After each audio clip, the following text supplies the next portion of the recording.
Right. ఇక అమెరికాతో free trade deal లాభమా నష్టమా? మనతో పాటు డిస్కస్ చేయడానికి ప్రముఖ విశ్లేషకులు డాక్టర్ అందె సత్యం గారు ఉన్నారు. సార్ నమస్తే సార్. నమస్తే అమ్మా. సార్, ఒక పక్క రష్యాతో దశాబ్దాల రక్షణ బంధం, అలాగే అమెరికాతో చూసుకుంటే ఇప్పుడు పెరుగుతున్న ఆర్థిక బంధం, ఈ రెండింటి మధ్య భారత్ బ్యాలెన్సింగ్ యాక్ట్ ఎలా ఉండబోతుందంటారు? ఫస్ట్ ఒక ప్రీరిక్విజిట్ అండి. అంటే ఏ దేశమైనా అభివృద్ధి కావాలంటే ఇవాళ ట్రేడ్ కాంపోనెంట్ పెరిగింది. జీడిపిలో ఇంటర్నేషనల్ ట్రేడ్ కాంపోనెంట్ రోజు రోజుకు పెరుగుతుంది. ఒక దేశం అభివృద్ధి కావాలంటే ఆ దేశంలోనే డిమాండ్ మేరకు ఉత్పత్తి చేస్తే పెరిగే అవకాశం లేదు. కాబట్టి ఏ దేశమైనా తను ఉత్పత్తి చేయగా మిగిలినంత ఇతర దేశాలకు ఎగుమతి చేయడం ద్వారా, తనకు లేనటువంటి కొన్ని దిగుమతి చేసుకోవడం ద్వారానే ఒక దేశం యొక్క జీడిపి పెరుగుద్ది. ఆ యొక్క ప్యూర్ ఎకనామిక్స్లోకి వెళ్ళను కానీ ఎక్స్పోర్ట్స్ అండ్ ఇంపోర్ట్స్ ఈ ఈ ఈ బ్యాలెన్సు ఎక్స్పోర్ట్స్ కన్నా ఇంపోర్ట్స్ ఎక్కువనే అనుకోండి, మన మీద ఒత్తిడి పెరుగుద్ది. అట్లా కాదు, మన ఇంపోర్ట్స్ కన్నా ఎక్స్పోర్ట్స్ ఎక్కువనే అనుకోండి, మనం సర్ప్లస్ ఉన్నాం అనుకోండి, అది జీడిపి కలుస్తుంది. కాబట్టి ట్రేడ్ అనేది ఖచ్చితంగా ఏ దేశానికైనా ఉండాల్సిందే. 60లో 70 లాగా ఏ దేశం ఆ దేశమే ప్రొటెక్షన్ పాలసీస్ పెట్టి ఉండేటువంటి స్థితి లేదు. ఇది నెంబర్ 1 పాయింట్. నెంబర్ 2 ఏమిటంటే, ఈ అగ్రిమెంట్లలో ఎప్పుడు కూడా ఆ అభివృద్ధి చెందిన దేశాల యొక్క ఆధిక్యత కొనసాగుతూ ఉంది. వాళ్ళ హ్యాండెడ్ బిహేవియర్ కొనసాగుతుంది. భారతదేశం లేదా మరొకటి కాదు. వెనకబడి దేశాల్లో terms of trade in favour of developed countries ఉంటుంది.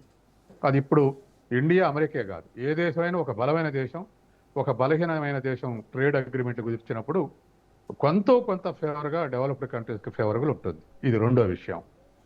మూడో విషయం, ఇవాళ అమెరికా ఇండియా ట్రేడ్ అగ్రిమెంట్ విషయానికి వచ్చినప్పుడు ఈ ట్రేడ్ అగ్రిమెంట్ వల్ల రెండు ఇండియాకు బెనిఫిట్ జరగబోతుంది. ఏమిటంటే, గతంలో మనం ఎక్స్పోర్ట్ చేసినటువంటివి ట్రంప్ 50% టారిఫ్లు పెంచితే కుదేలైతాయి. ఒక $40 బిలియన్. మన ఎగుమతులు $86 బిలియన్ ఉంటే మన దిగుమతులు $45 బిలియన్ ఉన్నాయి. కాబట్టి మన మీద టారిఫ్లు 50% వేస్తే కుదేలైతుంది ఎగుమతులు అని చెప్పేసి $40 బిలియన్, పర్టికులర్గా టెక్స్టైల్స్ ఒక $12 బిలియన్, జ్యువెలరీస్ ఒక $10 బిలియన్, తర్వాత ఎలక్ట్రానిక్స్ ఒక $9 బిలియన్, తర్వాత రొయ్యలు ఒక $2.2 బిలియన్. ఇట్లా ఒక $40 బిలియన్ ఎఫెక్ట్ అయితే మూతపడతాయి అని చెప్పేసి మనం వరి అయ్యాం. ఇప్పుడు ఈ టారిఫ్ 18%కి అగ్రిమెంట్ చేసుకోవటం వల్ల ఏవైతే దెబ్బతింటాయి అనుకున్నామో $40 బిలియన్, దానికి ఇప్పుడు రిలీఫ్ వచ్చింది. మళ్ళీ యథావిధిగా వాళ్ళు ఎగుమతులు చేసుకోవచ్చు. ఇది నెంబర్ 1 బెనిఫిట్. నెంబర్ 2 బెనిఫిట్ ఏమిటంటే, మనకు ఇట్లనే 50%, 25% అని బెదిరించుకుంటూ పక్కనున్న ఏషియన్ కంట్రీస్కు మనకన్నా తక్కువ ఇచ్చారు. ఏది టారిఫ్. ఉదాహరణకు బంగ్లాదేశ్, ఇతర దేశాలకు 19%, వియత్నాం, థాయిలాండ్ ఇతర దేశాలకు 20%, చైనాకు 34%, ఇట్లా తాత్కాలిక ఒడంబడికలు చేసుకుని మనకు 50% ఉండి వాళ్ళకి అట్లా ఉన్నప్పుడు ఖచ్చితంగా మనకు పోటీ ఎవరు టెక్స్టైల్ మార్కెట్ అంటే బంగ్లాదేశ్, చైనా. కాబట్టి మనకన్నా టారిఫ్లు తక్కువ ఉంటే వాళ్ళు మనల్ని దెబ్బకొట్టే అవకాశం ఉంది. ఇప్పుడు మనకు 18% ఒప్పుకోరు కాబట్టి 18%కు మార్కెట్లో బంగ్లాదేశ్, చైనా టెక్స్టైల్స్ కన్నా మన అమెరికన్ మార్కెట్లో తక్కువ ధర చేస్తాయి. కాబట్టి మన ఎక్కువ ఎగుమతులు అయ్యేటువంటి అవకాశం ఉంది అనేది ఇది ఒక అడ్వాంటేజ్. మిగతావి కూడా ఏషియన్ కంట్రీస్ అన్నిటికీ 19-20% ఉన్నాయి. మనకి 18% కాబట్టి తక్కువ టారిఫ్ ఉంది కాబట్టి ఎక్కువ ఎగుమతులు చేసుకునే అవకాశం ఉంది. ఇది రెండో బెనిఫిట్. తర్వాత ఇవాళ ఇది ఎట్లాగే చాలామంది ఏమనుకుంటారంటే 50-18 అని మెచ్చుకుంటున్నారు. ఈవెన్ సోషల్ సైంటిస్టులు కూడా 50-18 నిజం కాదు, అకస్మాత్తుగా పెరుగుతాయని ఆశపడొద్దు. ఎందుకు ఆశపడొద్దు అంటే, అదవరకు మన మీద ఉన్నది 25. రష్యా నుంచి పెట్రోల్ దిగుమతి చేసుకుంటామని 50 చేసాడు, కాబట్టి అదివరకు 25 ఉంది. ఆ 25 కూడా రెసిప్రోకల్ టారిఫ్ అని 15%, ఆ తర్వాత 10% పెంచండి. కాబట్టి ఇవాళ 50%తో పోల్చుకుంటే అడ్వాంటేజ్, కానీ గతంలో 25-20% వస్తువుల తేడాతోటి ఉన్నాయి. ఇప్పటికి కూడా కాపర్ 50% ఉంది. కాబట్టి అందుకని ఆ 50% పోల్చుకొని చాలా మనం బెనిఫిట్ అయినా అంటున్నారు. కాదు, గతంలో పాత టారిఫ్ రేట్లు కొన్ని 15% ఉన్నాయి, కొన్ని 0% ఉన్నాయి. కాబట్టి మనకు ఒకవేళ ఈ 1% అడ్వాంటేజ్ ఉందనుకుంటే పాత దాంతో పోలిస్తే ఎంత అడ్వాంటేజ్ ఉందనుకున్నప్పుడు అప్పుడు మనం నెట్ బెనిఫిట్ ఎంత అనేది క్యాలిక్యులేట్ చేసుకోవాలి. ఇది మూడో అంశం. తర్వాత నాలుగోది ఏమిటంటే క్యాపబిలిటీస్ ఉండాలి. అంటే మనకు సపోజ్ ఇప్పుడు వ్యూవర్స్ అర్థం కావటం కోసం టెక్స్టైల్స్ ముచ్చట చెప్తా. టెక్స్టైల్స్ వాళ్ళకు నన్ను బంగ్లాదేశ్కు 19 ఉంటే, చైనాకు 34 ఉంటే, మనకి 18 ఉంటే మనకు అడ్వాంటేజ్ మనం ఎక్కువ ఎగుమతి చేసుకోవచ్చు. కానీ ఎగుమతి చేసే క్యాపబిలిటీస్ మనకు ఉండాలి. అవతల అవకాశం వస్తే దానికి తగ్గ ఎలాస్టిసిటీ ఆఫ్ సప్లై అంటారు. ఎగుమతి చేసుకునే క్యాపబిలిటీస్ మనకు ఉండాలి. అది లేదనుకోండి ఉపయోగం లేదు. కాబట్టి అంటే సపోజ్ మనది ₹1 తక్కువకు అమెరికాలో బాగా డిమాండ్ వస్తే మనం దాని దగ్గర సప్లై చేసే శక్తి మనకు ఉండాలి. అది లేనప్పుడు నిష్ప్రయోజనం ఇది వచ్చే అడ్వాంటేజ్. ఉదాహరణకు ఒక ఎగ్జాంపుల్ చెప్తా. చైనా సంవత్సరానికి 1200 మిలియన్ టన్నుల ఉక్కు ఉత్పత్తి చేస్తుంది. ప్రథమ స్థానం ఉంది ప్రపంచంలో, 1200 మిలియన్ టన్నులు సంవత్సరానికి. భారతదేశం రెండో స్థానంలో ఉంది, 160 మిలియన్ టన్నులతోటి రెండో స్థానంలో ఉంది. అమెరికా, రష్యా, జపాన్, కొరియా ఇవన్నీ 60-70 మిలియన్ టన్నులతోటి 3, 4, 5, 6 స్థానాల్లో ఉన్నాయి. ఇప్పుడు అమెరికాకు బాగా ఉక్కు అవసరమైంది, 200 మిలియన్ టన్నులు కావాలి లేదా 300 మిలియన్ టన్నులు కావాలంటే మనం సప్లై చేయలేము. ఎందుకంటే మన కెపాసిటీ ఎంత సంవత్సరానికి 160 మిలియన్ టన్నులు.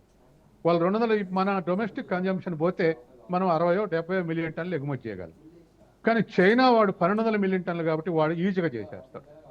అందుకని ఇవాళ ఏదైనా అడ్వాంటేజ్ అమెరికా తోటి కానీ ఇతర దేశాలతోటి కానీ అడ్వాంటేజ్ వస్తే ఆ అడ్వాంటేజ్కి తగ్గట్టుగా, ఆ డిమాండ్కి తగ్గట్టుగా సప్లై చేసే క్యాపబిలిటీస్ మనకు ఉండాలి, ఉత్పత్తి చేసే సామర్థ్యం ఉండాలి, ఎకనామిక్ ఎఫిషియన్సీ మనకు ఉండాలి. ఉంటే బెనిఫిట్ అవుతాం. అవి లేవనుకోండి మార్కెట్ తక్కువ ధరన ఉపయోగం లేదు. అందుకని ఈ 4 అంశాల దృష్ట్యా మనం ట్రేడ్ అగ్రిమెంట్ని మనం బెనిఫిట్ వైపు, ఇక మనకు నష్టం అనుకున్నప్పుడు ఖచ్చితంగా సావరెంటీ క్వశ్చన్ వస్తుంది, మన సార్వభౌమత్వం క్వశ్చన్ వస్తుంది. ఏమిటి మొదటి ప్రశ్న అన్నప్పుడు, రష్యా నుంచి నువ్వు దిగుమతి ఆపేస్తేనే నేను 18% తగ్గిస్తాడు. రష్యా నుంచి కొనొద్దు అంటున్నాడు. మరి మనకు చిరకాల మిత్రుడు, అన్ని కష్టాల్లో నిలబడ్డటువంటి వాడు, గత 3 ఏళ్లుగా ఆ డిస్కౌంట్ రేట్లో మనకు రష్యా పెట్రోల్ ఇవ్వటం వల్ల దాదాపు మనం 70-80 వేల కోట్లు బెనిఫిట్ అయ్యాం. ఇప్పుడు నమ్మదగిన మిత్రుని నట్టేటం ఉంచినట్టు మీ దగ్గర నుంచి పెట్రోల్ కొనమని స్టేట్మెంట్ ఇస్తే అది బహుశా ప్రపంచంలో ఇంత మిత్రత్వం ఉన్న దేశాలు లేవు. అది మనకు బ్యాక్ స్టాబింగ్, నమ్మకమైన మిత్రునికి వెన్నుపోటు పొడిచినట్టుగా ఉంటుంది. కాబట్టి ఇప్పుడు ఈ పెట్రోలు కానీ తర్వాత ఇంకోటి కూడా అంటున్నారు, అసలు పెట్రోలు రష్యా నుంచి దిగుమతి చేసుకోవద్దు, ఇరాన్ నుంచి దిగుమతి చేసుకోవద్దు, వెనుజులా నుంచే దిగుమతి చేసుకుంటుందని అసలు ట్రంప్ డిక్టేట్ చేస్తుండే భారతదేశానికి. గతంలో వెనుజులా నుంచి దిగుమతి చేసుకుంటేనేమో మధుర రాజ్యం కాబట్టి దిగుమతి చేసుకోవడానికి ఇల్లేదన్నాడు. ఇప్పుడు అమెరికన్ ఆయిల్ కంపెనీస్ అన్ని పోయి వెనుజులాలో ఇన్వెస్ట్మెంట్ పెడుతుంది, ఆ ఉత్పత్తి పెంచుతారు. పెంచితే ఆమె పరోక్షంగా వెనుజులా పెట్రోల్ అంటే అమెరికా పెట్రోల్ కొనేటట్టే. కాబట్టి ఈ 2 దేశాల నుంచి కొనదు, ఆ నుంచి కొనబోతున్నారు, మోడీ మాకు హామీ ఇచ్చాడని డిక్లేర్ చేస్తాం. మోడీ ఏం మాట్లాడలే, పేదాలు ఇప్పట్లే ఇంతవరకు మేము అట్లా అనలేదు కానీ ఇటువంటిది కానీ. ఇది మన సార్వభౌమత్వానికి సంబంధించినటువంటి విషయం. తర్వాత మరొక విషయం ఏంటంటే, ఇవాళ వ్యవసాయ రంగం అనేది గత ఏడాది నుంచి అసలు ఈ అగ్రిమెంట్లో ఆలస్యం కావడానికి వ్యవసాయం అనేది ఎప్పటి నుంచో భారత వ్యవసాయాన్ని మీద, భారతదేశ మార్కెట్ మీద ప్రపంచ దేశాలు అన్నిటి కన్ను ఉంది. ఉదాహరణకు గతంలో ఘాట్ అగ్రిమెంట్ మీద సంతకం పెట్టొద్దంటే బలవంతంగా పెట్టించారు ఆనాడు అమెరికా. ఆ తర్వాత WTO మెంబర్ మాడిన తర్వాత వ్యవసాయ రంగం సరళతరం చేయాలని ప్రయత్నం చేస్తే రైతు సంఘాలు, రైతుల గొడవతోటి ఇప్పటికి కూడా వ్యవసాయం ఇంపోర్ట్స్ మీద 30% టారిఫ్ ఉంది. ఇప్పుడు మనం వాటిని మరి ట్రంప్ ప్రకటించినట్టు 0%కు రానున్న కాలంలో 5 ఏళ్లలో 0% తగ్గిస్తామన్నారు అన్నిటి మీద టారిఫ్. అంటే దిగుమతుల మీద 0కు తీసుకొస్తే ఇంకా మన వ్యవసాయ రంగం బతకటం అసంభవం. అసలు 0 లెవెల్ కాదు, ఇప్పుడున్న 30% తగ్గిస్తే కూడా కష్టమైనటువంటి విషయం. ఎందుకని అమెరికా వ్యవసాయతో ఎందుకు పోటీ పడలే మనం అంటే, అమెరికా రైతుకయ్యే ఖర్చులో 50% సబ్సిడీ ఇస్తారు. అంటే ఒక ఎకరానికి 30,000 ఖర్చు అయింది అనుకోని 15,000 సబ్సిడీ ఇస్తారు. తర్వాత ఎక్స్పోర్ట్ చేసేలకు ఎంకరేజ్మెంట్ దానికి ఇంకొంత సబ్సిడీ ఇస్తారు. అంటే రైతు ఏ ధరకైనా మా అమెరికా ఆహార వస్తువులు, ఆ, ఆహారం కానీ పాడి పరిశ్రమ కానీ ఇవన్నీ కూడా ఏ ధరకైనా భారతదేశంలో అమ్మగలరు. అలా అమ్మితే మన లీటర్ పాలు మనం ఇప్పుడు 80 రూపాయలు 70 రూపాయలు ఉందనుకోండి, రేపు వాడు 50 రూపాయలకి సప్లై చేస్తే మేడ్ ఇన్ అమెరికానే కొంటాం.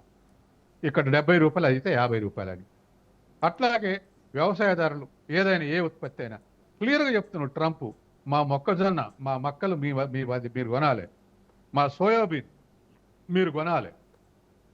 ఇట్లా 2-3 వీటిని మనం సెల్ఫ్ సబ్సిడీ ఉన్నటువంటి వాటిని కొనాల్సిందే అంటున్నాడు.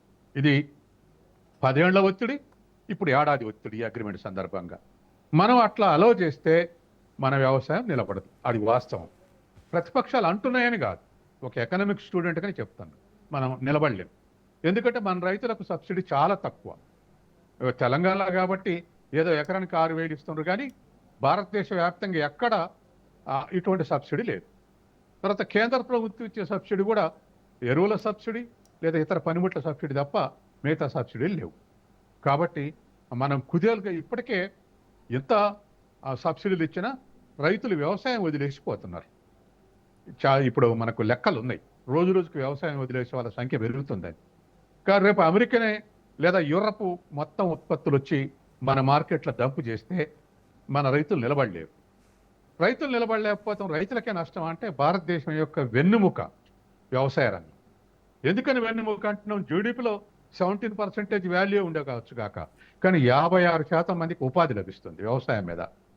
ఇది దివాలు తీస్తే దీన్ని అబ్జర్వ్ చేసే కెపాసిటీ సర్వీస్ సెక్టర్ కానీ ఇండస్ట్రియల్ సెక్టర్ కానీ లేదు. ఏదో కొన్ని లక్షల మందికి కానీ కోట్ల మందికి అబ్జర్వ్ చేసుకునే క్యాపబిలిటీ లేదు. హైలీ పాపులేటెడ్ కంట్రీ, తర్వాత పేద దేశం, ఇవన్నీ ఉన్నాయి. కాబట్టి తర్వాత వ్యవసాయ రంగంలో స్కిల్స్ ఉండవు, ఒకవేళ షిఫ్ట్ కావాలన్నా ఇంకా చాలా రిజర్వేషన్స్ ఉన్నాయి. కాబట్టి మన వ్యవసాయ రంగం దెబ్బతింటది అనేది